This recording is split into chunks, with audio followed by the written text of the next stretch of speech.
Hi, I'm THERESA NEAL with the Michigan Department of Natural Resources. Welcome to my beginner snowshoeing video. Today I'm going to explain the different styles of snowshoes, the pros and cons, and how to get started snowshoeing.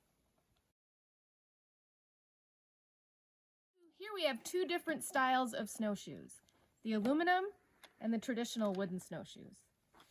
Aluminum snowshoes are good for packed trails and hilly terrain. The crampons on the bottom give you traction, which is also nice for icy conditions. Aluminum snowshoes tend to be noisy as the crampons dig into the snow and the binding squeaks in the cold. The rounded tails and solid surface also collect snow and kick it up while you walk. The traditional snowshoe is great for deep snow conditions. There's a lot of surface area to spread out your weight so you won't sink as deep. They are also very quiet while hiking. The pointed tail allows for less drag, so you won't kick up snow while you hike. Traditional snowshoes do not have crampons, so they make it a little trickier to hike up and down the hills. So one thing that's important when you're snowshoeing is not to overdress. Oftentimes I like to just wear 3 layers. An underlayer that's not cotton, followed by a synthetic layer, a fleece or something, followed by a rain jacket to keep me dry. So some snowshoes are marked to the left and a right, but if yours aren't, the binding attachments go on the outside.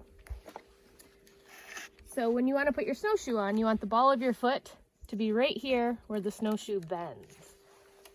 It's easier if you do it sitting down. You're going to slide your foot in, kind of do the twist a little bit until it scooches up. You actually want the ball of your foot right on that part that's going to bend. Pull the straps tight so the binding attachments are on the outside. There's lots of different kinds. This one works like so. And then you pull the heel strap so it's nice and tight. And in this instance, it just locks like that. So your snowshoe should be nice and tight so your foot doesn't slip forward or backward. Let's do the other one. Same thing, you're going to make them nice and wide. Slide your foot in. You can kind of step on the back, give it a little scooch. Your feet should be even, so your toes stick out the same amount of both snowshoes. Pull them tight.